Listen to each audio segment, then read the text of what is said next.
11 जून 1950 आपल्यासाठी फार असा एक वाईट दिवस, हा संपूर्ण भारतीयांसाठी एक वाईट दिवस म्हणून पुढे आला. आज या दिवसाला बरोबर 75 वर्ष होत आहे. महाराष्ट्राचं लोकप्रिय व्यक्तिमत्व पांडुरंग सदाशिव साने उर्फ ज्यांना आपण साने गुरुजी म्हणून ओळखतो, यांनी आपली जीवनयात्रा या दिवशी संपवली. सर्वप्रथम महाराष्ट्रात ज्यांचा जे माऊली म्हणून ओळखले जातात, जसे ज्ञानेश्वर माऊली आणि जिकडे वात्सल्य मूर्ती म्हणून एक साने गुरुजी, अशा दोनच व्यक्तिमत्वांना महाराष्ट्राने आपल्या मातृत्वाचा दर्जा दिलेला आहे. अशा व्यक्तिमत्वाला आज साने गुरुजींना मी मुंबई मराठी पत्रकार संघातर्फे विनम्र अभिवादन करतो. अंमळनेर मधील एक शिक्षक म्हणून कारकीर्द केली आणि खानदेश हा ही त्यांची कर्मभूमी होती. आणि अशा साने गुरुजींनी शालेय जीवनामध्ये छात्रालय नावाचं आपलं एक हस्तलिखित दैनिक चालवलं. म्हणजे सुरुवातीपासूनच, विद्यार्थी दशेत असल्यापासूनच स्वतःचं एक संपादन करण्याची एक वृत्ती त्यांच्यामध्ये निर्माण झाली होती. आणि पुढे विद्यार्थी या नावाने त्यांनी छापील मासिकही चालू केलं. वास्तविक पाहता साने गुरुजी यांच्या आयुष्यामध्ये फार मोठी कलाटणी मिळालेली दिसून येईल. ती ज्यावेळेला ते वेलोर या ठिकाणी 1940 साली वेलोर या ठिकाणी तुरुंगात होते, तर त्यावेळेला त्यांच्याबरोबर विनोबा भावेंसारखे सत्याग्रही, जे आपण भारतामधले महात्मा गांधींचे पहिले सत्याग्रही म्हणून ज्यांची ओळख आहे, त्यांनाही त्याच तुरुंगात ठेवण्यात आलं होतं. आणि त्यांची ईसावास्य वृत्ती, स्थितप्रज्ञ दर्शन आणि गांधीजींची प्रवचनं, गीतेवरची प्रवचनं, ही त्यांनी या 3 विषयांवरती त्यांनी मराठीमध्ये आपल्या कैद्यांसाठी एक प्रवचनमाला चालू केली. आणि त्या प्रवचनमालेचे लेखक हे साने गुरुजी ठरले. आणि खऱ्या अर्थाने, नंतर असं म्हटलं गेलं, खऱ्या अर्थाने तुम्हाला जर गीता समजून घ्यायची असेल तर ती महात्मा गांधींना अभिप्रेत असलेली गीता किंवा महात्मा गांधींना अभिप्रेत असलेलं ईशावास्य उपनिषद हे तुम्हाला समजून घ्यायचं असेल तर विनोबांनी त्याच्यावर केलेलं जे भाष्य आहे ते फार जसं महत्त्वाचं आहे, तसं विनोबांची वेलोर प्रवचने ही ज्या साने गुरुजींनी प्रत्यक्ष पुढ्यात बसून लिहून काढली, त्याला एक त्यांनी चिरंतन असं मूल्य प्राप्त करून दिलेलं दिसून येईल. पुढे आपण असा विचार केला तर त्यांची सुरुवात जी काँग्रेस पक्षाच्या बरोबर सुरुवात जी झाली ती 1931 मध्ये झाली. आणि 1931 मध्ये त्यांना असं वाटत होतं की काँग्रेस पक्ष खानदेशामध्ये त्याचा फारसा प्रचार होत नाही, बाकी अनेक जिल्ह्यांमध्ये, वेगवेगळ्या जिल्ह्यांमध्ये म्हणजे काँग्रेसची विचारधारेची वृत्तपत्र प्रसिद्ध होत होती. तर त्यांना एक खंत होती की आपल्या भागामध्ये ही वृत्तपत्र नाही आहेत. आणि खानदेशातील कामगारांचा संप जो 1938 मध्ये झाला, तर तो संप याला कारणीभूत ठरला. म्हणजे जवळजवळ 7 वर्ष त्यांनी ह्या वृत्तपत्रासाठी काहीतरी आर्थिक तजवीज करण्याच्या मध्ये घालवली. अनेक लोकांनी त्यांना या मधल्या 31 पासून 38 पर्यंत अनेक लोकांनी त्यांना नाउमेद करण्याचा प्रयत्न केला. म्हणजे वृत्तपत्र प्रसिद्ध करावं तर गांधीजींनीच, असं ते काँग्रेसचे लोक म्हणायचे. तर साने गुरुजी हसत म्हणायचे की अरे, गांधीजी सगळ्या देशासाठी लिहितात, तर आम्हाला त्यांची जी विचारधारा जी आहे किंवा काँग्रेस प्रणित जी विचारधारा आहे ती आपल्या खानदेशामध्ये सर्वत्र पोचली पाहिजे, या विचाराने मला वृत्तपत्र चालू करायचं आहे. आणि पुढे काँग्रेसचा राष्ट्रीय सप्ताहाचा आयोजन करण्यात आलं होतं कामगारांचा. आणि त्या सप्ताहामध्ये 6 एप्रिलला रोजी काँग्रेस नावाचं साप्ताहिक त्यांनी चालू केलं. खरं म्हटलं तर तेव्हाही आर्थिक परिस्थिती अगदी चणचण असलेलीच अशी होती. आणि काँग्रेस मायबाप आणि जाईल आपले सर्व ताप, असं त्यांनी त्या ब्रीजवाक्य त्या काँग्रेसच्या मुखपत्राला दिलं. आणि तिकडचा जो लोकल प्रेस जो होता, तर तो लोकल प्रेस आहे, तर त्यांचं नाव अरविंद मुद्रणालय म्हणून होतं. आणि त्या अरविंद मुद्रणालयाचे मालकांनी त्यांना सांगितलं की तुम्हाला मी एक साप्ताहिक तुमचं नियमित चालवून देईन. जे काय तुटपुंजे पैसे असतील ते देऊन हे साप्ताहिक चालू झालं. आणि साप्ताहिक चालू झाल्यानंतर त्याच्या पहिल्या अंकामध्ये त्यांनी जे काय लिहिलेलं आहे ते मी इकडे वाचून दाखवतो तुम्हाला. खानदेशातील कामगारांचा झगडा अन्य कोणी वृत्तपत्राने मांडला नाही. काँग्रेसची प्रतिष्ठा खानदेशात धोक्यात आहे म्हणून कोणीही रणशिंग फुंकले नाही. ही वस्तुस्थिती पाहून मी मनातल्या मनात जळफळत होतो. त्या जळफळीतून हे काँग्रेस साप्ताहिक बाहेर आले आहे. प्रत्येक जिल्ह्यात राष्ट्रीय विकासाचे एकतरी साप्ताहिक आहेच. हा पूर्व खानदेश जिल्हा दुर्दैवी होता. या पत्राचा म्हणजेच काँग्रेस या नावामुळे खानदेशात काँग्रेसचा जय जयकार होईल आणि हे त्यांनी विचार तिकडे व्यक्त केले. त्यानंतर 2 वर्ष हे साप्ताहिक म्हणजे कसं बसं ते चालवत होते, पण नियमित स्वरूप होतं त्याला. आणि 2 वर्षानंतर ह्याच्यामध्ये अंबळनेरमध्ये मुंबई इलाखा विद्यार्थी परिषद झाली. आणि त्या मुंबई इलाखा विद्यार्थी परिषदेमध्ये ज्योती बसू हे नेते आले होते. नंतर आपण ऐकलंच की ज्योती बसूंनी नंतरची पुढची जवळजवळ 50 ते 60 वर्ष संपूर्ण एक छत्री असा अंमल बंगालमध्ये केलेला दिसून येईल आपल्याला. त्या त्या नेत्यांचं भाषण त्यांनी ह्या वृत्तपत्रात छापलं.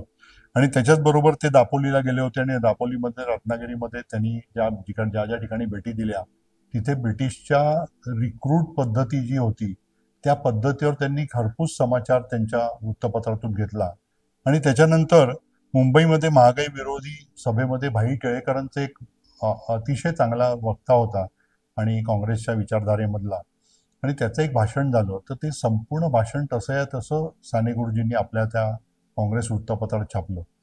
ही या तिन्ही घटना ज्यावेळेला 1940 मध्ये घडल्या, तर फेब्रुवारी महिन्यामध्ये याची ब्रिटिशांनी फार मोठ्या प्रमाणात या तिन्ही घटनांची दखल घेतली, या तिन्ही लेखांची दखल घेतली.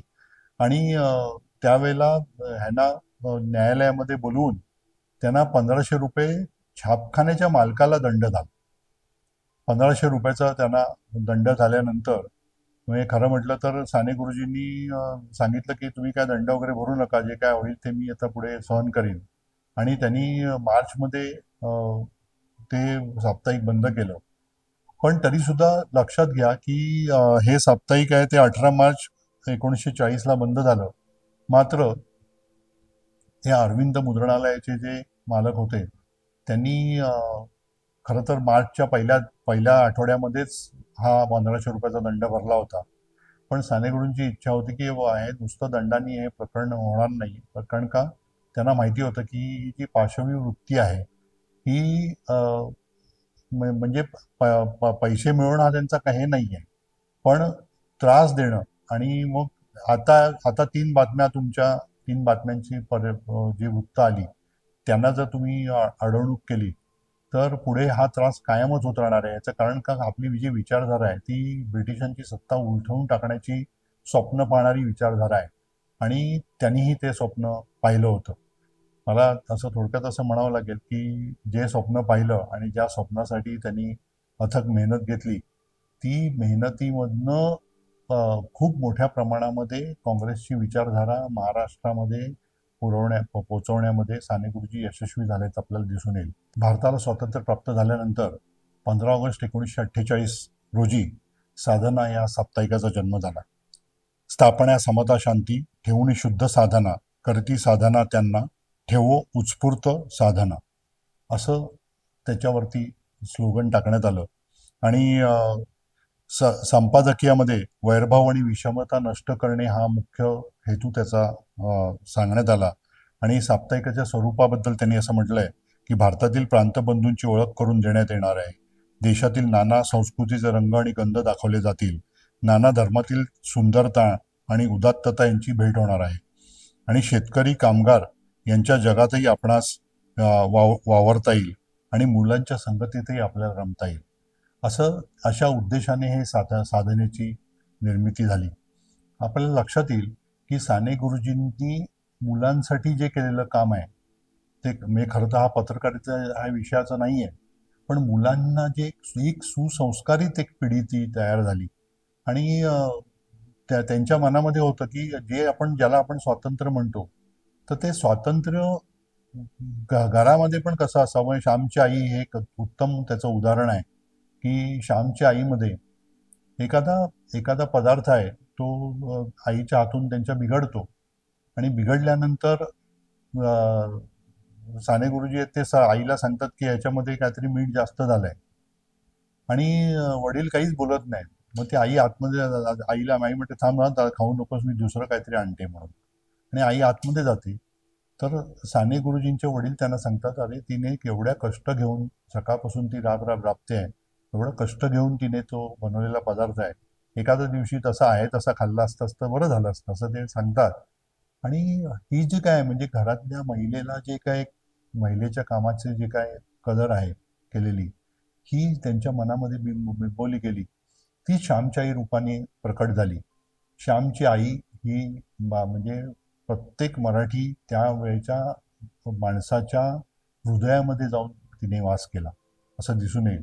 पुढे आचार्य अत्रेसारख्या एका प्रगल्भ व्यक्तिमत्वाला त्याच्यावरती चित्रपट काढावासा वाटणं हे ह्याच्यामधलं सगळ्यात मोठं त्याचं श्रेय म्हणता येईल. की श्यामच्या आईमुळे साने गुरुजी अगदी प्रत्येक घराघरामध्ये मुलांमध्ये पोचले.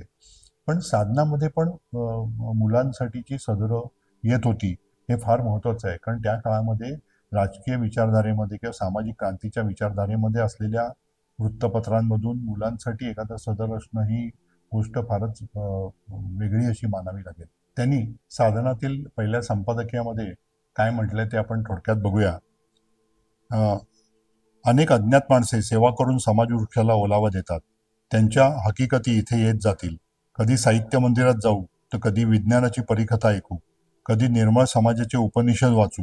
मनात कितीतरी आहे, जेवढे जमेल तेवढे करीत राहीन, ते गोड मानून घ्या. हा त्यांचा स्वभावच एक मृदू स्वभावाचं व्यक्तिमत्व होतं, आणि ते किती कणखर होते हे त्यांच्या समरगीतांवरनं दिसून येईल.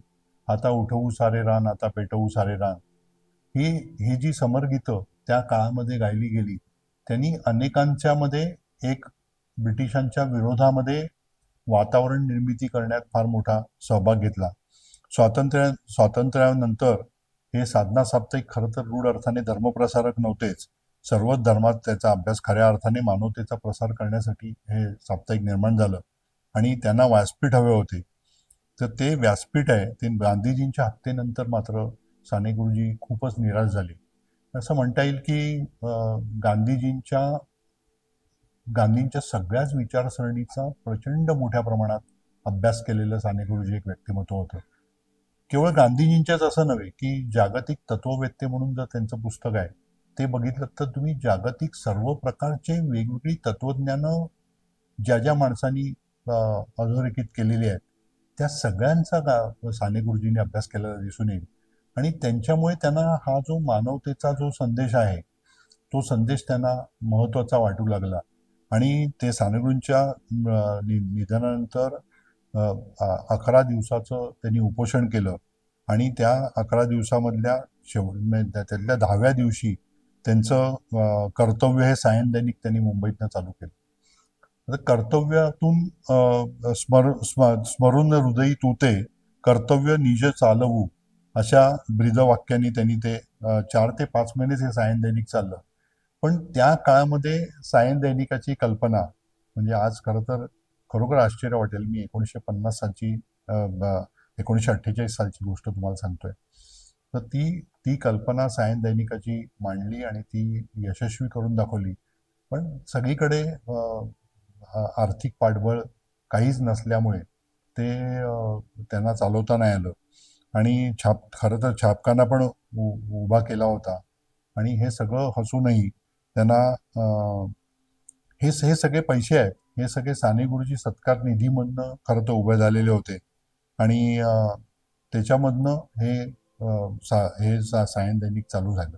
मला वाचतानाही थोडंसं गलबलून येऊ शकेल असं त्यांनी जेव्हा जीवनयात्रा आपली संपवण्याच्या आधी जे काय लिहिलेलं आहे, लिहून ठेवलेलं आहे, ते मी तुम्हाला जरा वाचून दाखवतो. लोकशाही, समाजवाद आणि अजातीय अहिंसक सत्याग्रही दृष्टी या ध्येयावर श्रद्धा ठेवा. विश्वस्त निधी करवी साधना चालवावी असे सुचवले. आचार्य जावडेकर आणि रावसाहेब पटवर्धन यांच्या अनुभवी नेतृत्वाची साधनेला जोड मिळाली आणि वसंत बापट आणि यदुनाथ थत्ते यांनी ज्येष्ठ संपादकांना सहाय्य करावे अशा इच्छा त्यांनी आपल्या त्या याच्यात लिहून ठेवलेल्या होत्या. आणि 17 जून 1950च्या अंकामध्ये पहिल्या संपादकीयामध्ये यांनी आचार्य जावडेकरांनी लिहिलेलं आहे की साने गुरुजींच्या जीवनाच्या विविध अंगांपैकी साधना साप्ताहिक आणि आंतरभारती या 2 संस्था चालू ठेवाव्या असा त्यांच्या निकटवर्ती मित्रमंडळींनी आणि सहकाऱ्यांनी निर्णय घेतला व त्यापैकी पहिले काम आम्हा दोघांकडे सोपवले.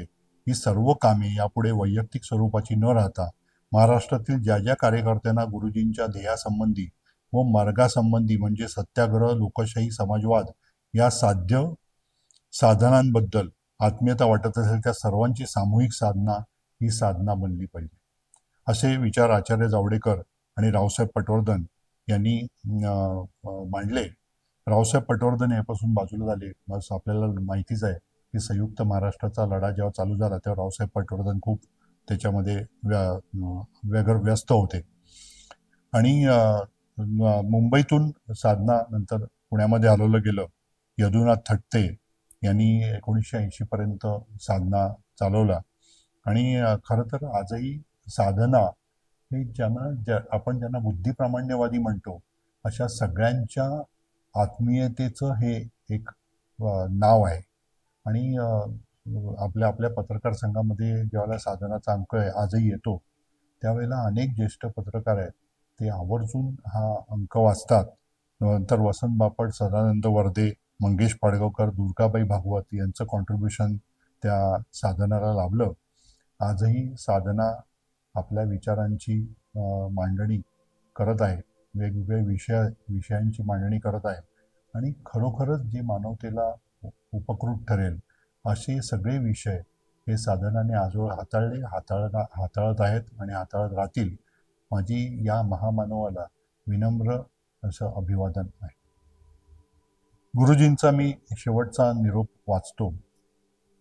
लोकशाही, सत्याग्रही, समाजवाद हे ध्येय धरा, ते तारील. अजातीय व अहिंसक लोकशाही व सत्याग्रही दृष्टी घ्या. भारतात रक्तपात न होता समाजवाद येवो, व्यक्ती स्वातंत्र्यासह समाजवाद फुलो. हे त्यांचं 10 जून 1950ला अखेरचं पत्र आहे.